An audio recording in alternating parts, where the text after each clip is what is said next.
తెలుగు శ్రోతలకు నమస్కారం. ఆత్రంగా అప్పుడే పైనున్న నా గదిలోకి వెళ్ళాను. బీరువా తెరవటానికి ప్రయత్నించాను. బీరువా తెరుచుకోవటం లేదు. మళ్ళీ ప్రయత్నించాను. నా వల్ల కావటం లేదు. ఒక్కరైనా ఈ గదిలోకి రాకపోతారా అనుకుంటూ ఎదురు చూడసాగాను. కానీ ఎవ్వరూ పైకి రావటం లేదు. అసలు బీరువాను నేనెందుకు తెరవలేకపోతున్నాను? రాత్రి పడుకునే ముందు తాళం కూడా వేయలేదే. బీరువా మీద సర్వహక్కులు నావేగా. రోజు చూసే గదే అయినా ఈరోజు ఎందుకో వింతగా విచిత్రంగా కనిపిస్తుంది. మంచం మీద పక్క సరిగా లేదు. బారెడు పొద్దెక్కిన బెడ్ లైటు ఇంకా వెలుగుతూనే ఉంది. ఉదయమే పని మనిషి రంగమ్మ వచ్చి గది ఊడ్చిన దాఖలాలేమీ లేవు. ప్రతిరోజు కింద నుండి పైకి వచ్చి శుభోదయం చెప్పే కొడుకు ఉదయ్, కోడలు రమ ఇంకా వచ్చి పలకరించలేదు.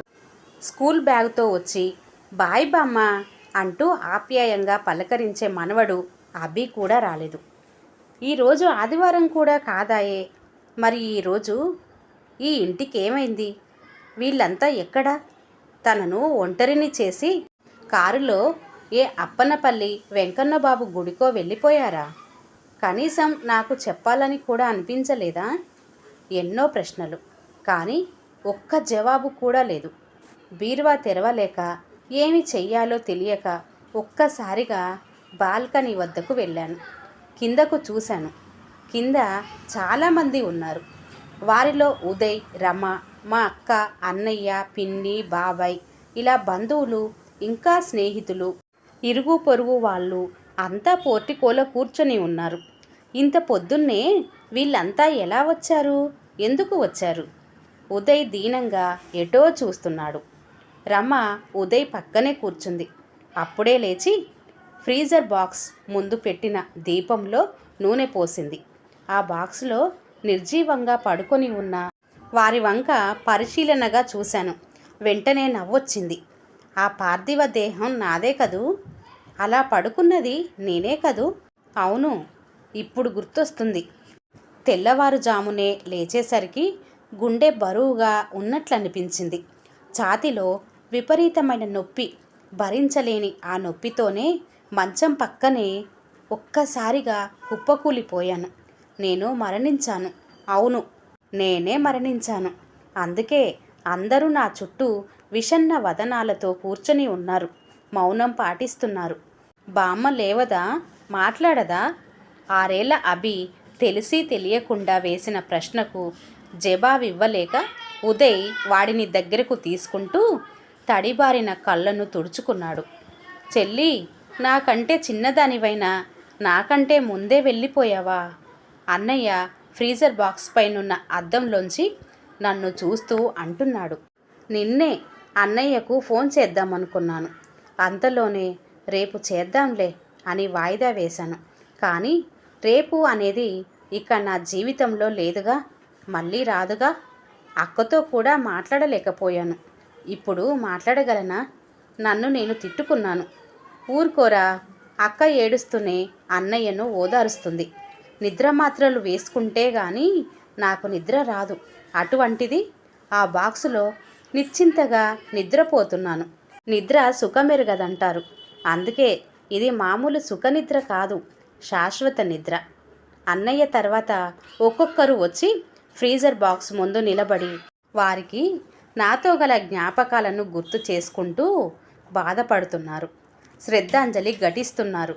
ఇంటి గేటు ముందు రంగమ్మ భర్త కొండయ్య నా ఫోటో ఉన్న శ్రద్ధాంజలి ఫ్లెక్సీని వేలాడదీశాడు. కొండయ్యను చూడగానే నిన్న జరిగిన విషయం గుర్తుకొచ్చింది. అమ్మగోరు, మీ చేతి ఆవకాయ చాలా బాగుంటుంది. నాలుక సప్పబడిపోయింది. కొంచెం ఆవకాయ పెట్టండి అమ్మగారు అంటూ ఆశగా అడిగాడు. ఆవకాయ జాడి చిట్టటుక మీద ఉంది. తీయించటానికి బద్దకించాను. రేపు తీయించి పెడతానులేరా అని రేపటికి వాయిదా వేశాను. వాడు ఉస్సూరుమంటూ వెళ్ళాడు. ఈరోజు వాడు నన్ను ఆవకాయ అడగగలడా? నేను ఇవ్వగలనా? రేపు అన్నది నాకు శూన్యం కదా. అదిగో అపరకర్మలు చేయించే బ్రహ్మగారు వచ్చారు. ఆయన్ని చూసి అంతా లేచారు. ఆయన వస్తూనే చివరి చూపు చూడవలసిన వారంతా వచ్చేసినట్టేనా? కాలాతీతం కావస్తుంది. ఇక అంతిమయాత్రకు సిద్ధం కండి అంటూ తదుపరి కర్తవ్యాన్ని చెప్పడంతో అంతా సమాయత్తం అవుతున్నారు. నా పార్థివ దేహాన్ని జాగ్రత్తగా బాక్సు నుండి కిందకు దించారు. ఉదయ్ బ్రహ్మగారు చెప్పినట్టుగా దేహంపై బిందెలతో నీళ్లు పోస్తున్నాడు. అమ్మా అంటూ ఒకవైపు ఏడుస్తూనే.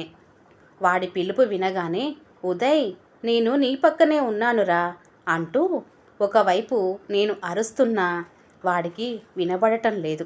ఉదయ్కు వాడికిష్టదైవమైన సాయిబాబా ఉంగరం చేయించాను. రేపు ఇద్దాంలే అంటూ వాయిదా వేస్తూ వచ్చాను. ఈరోజు నా చేత్తో ఇవ్వగలనా? బాధేసింది. పాపం ఈరోజు సులోచన పుట్టినరోజు కూడా. అన్నయ్య అక్కతో అన్నాడు. అవును, సులోచన అంటే నేనేగా. ఈరోజు నా పుట్టినరోజు. రాత్రిపూట బీరువాలో భద్రంగా దాచుకున్నాను నెమలికంఠం రంగు చీర. ఆ చీర అంటే నాకు చాలా ఇష్టం. పెళ్ళైన కొత్తలో శ్రావణ మాసం వరలక్ష్మి వ్రతానికి మా శ్రీవారు కొన్న చీర అదే. ఆ చీర కట్టుకున్న రోజే ఉదయ్ నా కడుపున పడ్డాడని తెలిసింది. ఆ చీరతోనే ఈ ఇంటి గృహప్రవేశం చేశాను. ఆ చీర కడితే అంతా శుభమే. కొన్నాళ్లకు ఆ చీర పాడైతే అదే రంగుతో 2 చీరలు మా వారు కొన్నారు. అందులో ఒకటి కట్టేశాను. ఈరోజు రెండోది కట్టాలి. నిన్న ఆ చీరను నా ఒంటి మీద వేసుకొని అద్దం ముందు నిల్చున్నాను. ఒక్కసారి కట్టాలనిపించింది. కొన్ని గంటలు గడిస్తే నీ పుట్టినరోజు కదా, అంతవరకు ఆగలేవా? మనసులో అనుకున్నాను. అంతే. చీరను తిరిగి భద్రంగా బీరువాలో పెట్టాను. గంటలు ఆగాను. కానీ నాతో పాటు నా గుండె కూడా ఆగింది. ఆ చీర మీద భ్రాంతి పోక పైకి బీరువా దగ్గరకు వచ్చాను. నా పార్థివ దేహం మీద ఆ చీరను కప్పండిరా అని అరుస్తున్నాను. నా అరుపులు ఎవరికీ వినిపించటం లేదు. పిలుస్తున్నాను, కానీ నేనెవ్వరికీ కనబడటం లేదు. నా ఆత్మఘోష ఎవ్వరికీ పట్టదా? రంగమ్మ ఎన్నాళ్ళ నుంచో, అమ్మగారు ఓ పాత చీరుంటే ఇవ్వండమ్మా అని అడుగుతుంది. ఈరోజు శుక్రవారం, రేపు ఇస్తాలేవే అంటూ రేపటికి వాయిదా వేశాను. ఈరోజు రంగమ్మ అడగనూ లేదు, నేను ఇవ్వనూ లేను. 7 గంటల సవారి మీద నన్ను పడుకోపెట్టారు. అమ్మా, చుట్టూ తిరిగేవాళ్ళు తిరగండి. పార్థివ దేహాన్ని కైలాస రథంలోకి చేర్చాలి. సమయం అవుతుంది. బ్రహ్మగారి పిలుపునందుకొని కొడుకు, కోడలు, బంధువులు, స్నేహితులు అందరూ నా చుట్టూ తిరిగేందుకు సన్నద్ధమవుతున్నారు. వాళ్ళందరిలో కన్నీళ్లు సుళ్ళు తిరుగుతున్నాయి. అయితే ఎవ్వరూ నా ఆశ నెరవేర్చటం లేదు. నెమలికంఠం రంగు చీర కప్పేందుకు ఎవ్వరూ ప్రయత్నించటం లేదు. నా భ్రాంతి తీరేదెలా? అప్పుడే కుర్చీలోంచి ఎవరో ఒక వ్యక్తి అమాంతం లేచిన చప్పుడైతే టక్కున అటువైపు చూశాను. ఆ వ్యక్తి మావారే కదా. అయ్యో, అందరినీ పేరు పేరున తలుచుకున్నాను. మిమ్మల్ని మరిచానా? అయినా మర్చిపోయే వ్యక్తా మీరు? నేను మీలో సగం, మరో సగాన్ని వదిలి వెళ్ళిపోతున్నాను. ఈ క్షణం నుండి ఈయన ఎలా బ్రతుకుతారో. కోడళ్ళు చెబితేనే కొడుకులు చూసే రోజులివి. నోరు తెరిచి రెండోసారి కాఫీ అడగని మొహమాటం మీది.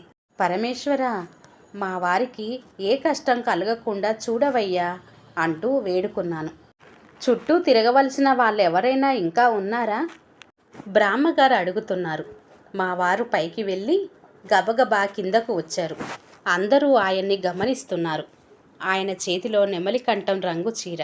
ఆ చీరను అమాంతం నా పార్థివ దేహం పైన కప్పారు. రేపన్నది నాదైతే నేను కట్టాల్సిన చీర అది నా పార్థివ దేహానికి చుట్టారు. నాలో ఒక రకమైన ఉద్వేగం. ఇప్పుడు నేను ఏడుస్తున్నాను. అంతలోనే మా వారి కేసి చూశాను. ఆయన 2 చేతులు జోడిస్తూ, కలిసి కష్టపడ్డాం ఇన్నాళ్ళు, కలిసి సుఖపడదాం ఇకపై ఉన్నన్నాళ్ళు అనుకున్నాను సులోచన. కానీ నన్ను ఒంటరిని చేసి వెళ్ళిపో. ఇక మాట్లాడలేక గొంతు పూడుకుపోవడంతో అలా చూస్తూనే ఉండిపోయారు. ఆయన్ని అలా చూడగానే ఏమైపోతారోనని కంగారు మొదలైంది. ఊరుకో బావా అంటూ అన్నయ్య ఆయన్ని పక్కకు తీసుకువచ్చి కూర్చోబెట్టాడు. పాడెను కైలాస రథంలోకి చేర్చారు. రథం కదిలింది. కోరికలు తీరనప్పుడు అవి భ్రాంతిగా మారతాయి. ఇప్పుడు నా భ్రాంతి తీరింది. నెమలికంఠం రంగు చీరతో వెళ్ళాను. ఇంకా ఇక్కడే ఉన్నానే. నాలో నాకే సందేహం. అప్పుడు అర్థమైంది నా భ్రాంతి ఇప్పుడు మా వారి మీదేనని. శిలా విగ్రహంలా కదలకుండా కూర్చుండిపోయిన ఆయన వద్దకు వెళ్ళాను. ఏమండి, నన్ను క్షమించండి. మిమ్మల్ని ఒంటరిని చేసినందుకు వేడుకుంటున్నాను. కానీ నా ఆవేదన అరణ్య రోదనే అయ్యింది. ఆయనకు నేను వినబడను, కనబడను కనుక. కళ్ళు తిరిగి పడిపోతారేమోనని భయం వేసింది. ఎవరైనా ఆయన్ని పట్టించుకోవాలి. ఇప్పటి వరకు ఇక్కడే ఉన్న మగవాళ్ళందరూ శ్మశానానికి వెళ్ళారు. భగవంతుడా, ఆయన్ని కనిపెట్టుకోనాయనా, మళ్ళీ వేడుకున్నాను. అప్పుడే రమ, మామయ్య గారు కాఫీ తాగండి అంటూ కప్పు ఆయన చేతిలో పెడుతూ ఇలా అంది.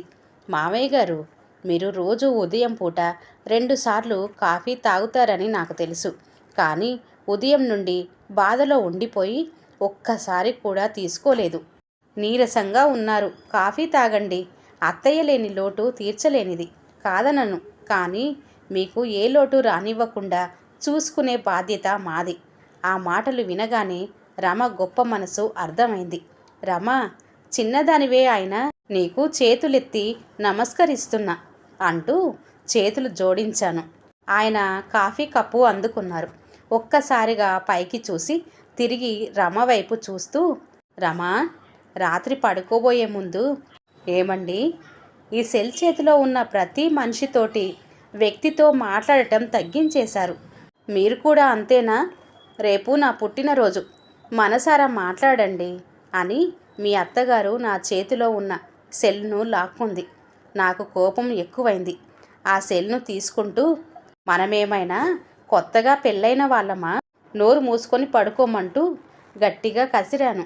అదే సులోచనతో నీ మాట్లాడిన చివరి మాట. నా అరుపుతో భయపడింది. అప్పుడు మాట్లాడలేదు. ఇప్పుడు మాట్లాడడానికి అది బ్రతికిలేదు. నా కోపానికి ఫలితం ఒంటరిగా బ్రతకమని శాపం పెట్టి వెళ్ళిపోయింది. ఇప్పటికైనా మనుషులు మారాలి. దూరంగా ఉన్న వ్యక్తితో మాట్లాడేందుకు వాడే ఫోన్ను మూడో చేయిగా చేసుకున్న దగ్గరి మనుషులతో మాట్లాడటం మర్చిపోయాం. నన్ను సులోచనకు దూరం చేసిన సెల్ నాకు వద్దమ్మా అంటూ సెల్ను రమ చేతిలో పెట్టారు. అంతేకాదు రమ, ఎన్నోసార్లు నాతో, ఏమండి, విజయవాడ నుంచి కాశీకి విమానాలు వేశారటండి, విమానంలో కాశీ తీసుకెళ్ళండి అని రోజు అడిగేది. నేను తన మాటల్ని వినిపించుకోనట్టుగా చూస్తూ రేపు ఆలోచిద్దాంలే అంటూ వాయిదా వేస్తూ వచ్చాను. ఇప్పుడు సులోచనకు బదులు తన అస్థికలను తీసుకెళ్ళాలి. రేపన్నది మనది కాదు అని తెలియక మనం రేపు చేస్తామంటూ పనులను వాయిదా వేస్తూ వచ్చేస్తాం. భవిష్యత్తును చాలా తేలికగా చేతిలోకి తీసుకుంటాం. అది భ్రమ అని తెలిసినా ఆలోచించం. కానీ రేపన్నది మన చేతుల్లో లేదని తెలుసుకోలేము. ఆయన మాటలు అక్షర సత్యాలు. నిజమేనండి, రేపన్నది ఒట్టి పిచ్చి. ఏడుస్తూ అనుకున్నాను. ఆయన ఆకాశం కేసి చూస్తున్నారు. సులోచన, నిన్నటి వరకు నీవు నిజం, ఈ రోజు నుండి జ్ఞాపకం అంటూ కళ్ళు తుడుచుకున్నారు. రమ మళ్ళీ, ఊరుకోండి మామయ్య గారు అంటూ ఓదారుస్తుంది. జాగ్రత్తగా ఉండండి, ఆరోగ్యం బాగా చూసుకోండి. ఆయనకు నా మాటలు వినబడవని తెలిసిన భ్రాంతి తీరక ఆయన వద్దకు వెళ్ళి అన్నాను. ఆయన కళ్ళు వర్షిస్తున్నాయి. ఏడుపు ద్వారానైనా సగం బాధ తగ్గుతుందనుకున్నాను. ఇక అక్కడ ఉండకూడదు కనుక దక్షిణ దిశ వైపుగా అడుగులు వేశాను. ఈ కథ ఇంతటితో సమాప్తమండి. కథ కనుక నచ్చినట్లయితే లైక్ చేయండి, షేర్ చేయండి. అలాగే మరిన్ని మంచి వీడియోల కోసం ఛానల్ని సబ్స్క్రైబ్ చేసుకోండి. మరొక మంచి కథతో మళ్ళీ కలుద్దాం. అంతవరకు సెలవు. నమస్తే. ధన్యవాదములు.